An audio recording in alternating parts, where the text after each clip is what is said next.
Bismillahirrahmanirrahim.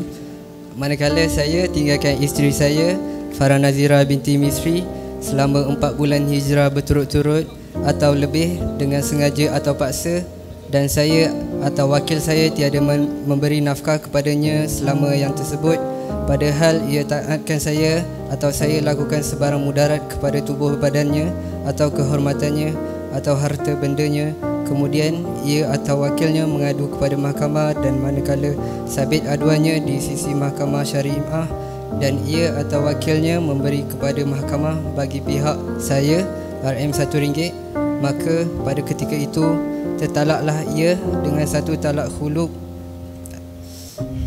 atau jika saya gaib daripada isteri saya yang tersebut selama setahun atau lebih, jika ia atau wakilnya mengadu kepada mahkamah dengan berkata ia tiada tertunggu lagi akan saya, dan manakala sabit aduannya maka tertalaklah satu talak.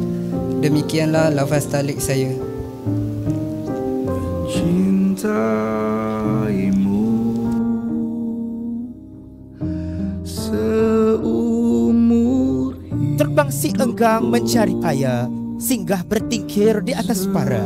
Izinkan hamba bermadah kata, dengan nama Allah bicara dimula. Warga kota telah bersedia, doa harapan dan cinta terpatri. Melangkah di bawah limpahan cahaya, saksikan tampannya raja sehari. Mekar berseri bunga kesumba, semerah di tangkai delima merekah. Mempelai dinanti telah pun tiba, menuju mahligai santun melangkah. Mempersilakan permaisuri hati kepada Encik Azim, iaitu Cik Farah Nazira. Hanya satu yang tak pernah terjadi. Sabda Rasulullah sallallahu alaihi wasallam, tazawwajun nisa fa innahunna yatina bil mal.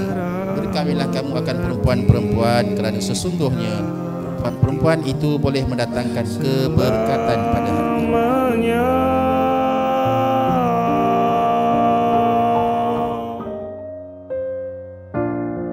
Muhammad Azim bin Ibrahim. Saya. Aku nikahkan dikau dan aku kawinkan dikau dengan Farah Nazira binti Misri yang telah berwakil walinya kepadaku dengan mas kawinnya RM100 tunai.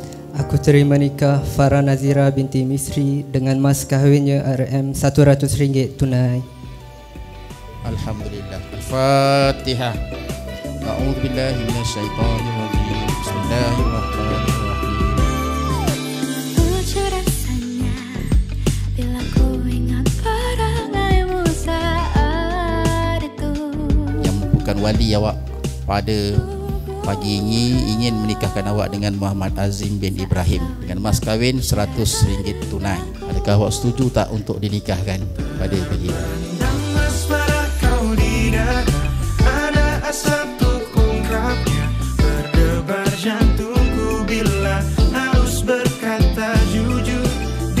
Pasangan kepada pengantin lelaki, pengantin perempuan, bakal isteri, nama dia siapa? Mana? Ada dua tu, yang mana satu?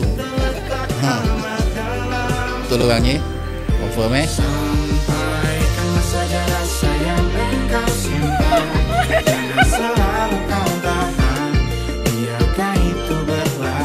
Kita nak sweet-sweet.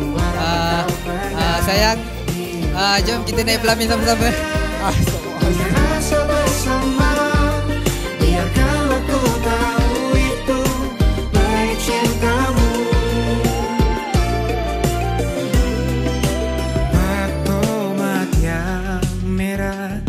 Dan adinda mengharapkan kepada kekanda agar sentiasa memberi bimbingan dan nasihat serta tunjuk ajar demi kepentingan dan kebahagiaan bersama. Sebagai suami, dengan mengikut segala perintah dan nasihat kekanda selagi mana ianya tidak bercanggah dengan hukum Islam dan undang-undang negara. Semoga Allah SWT merestui perkahwinan kita. Haruskah mengatakannya, apa yang telah kau pendam terletak amat dalam. Siapa yang urat siapa dulu? Dia tak confident. Dia tak confident. Betul ke aku gerak dulu ni? Saya reply story dia dulu. Dia ajak keluar makan. Itu je tak? Itu je. Dia ingat itu je. Biarkanlah ku tahu itu sampai kau saja rasa yang Yang ketiga terus. Tuan Putri tersenyum-senyum melihat Laksmana bermain rodan. Senyum-senyuman jangan tak senyum, sudah sempurna segala adat. Dari kelapa menjadi santan, dari santan menjadi minyak. Jika tersilap dalam sebutan, ampun dan maaf sebanyak-banyak. benih cintamu.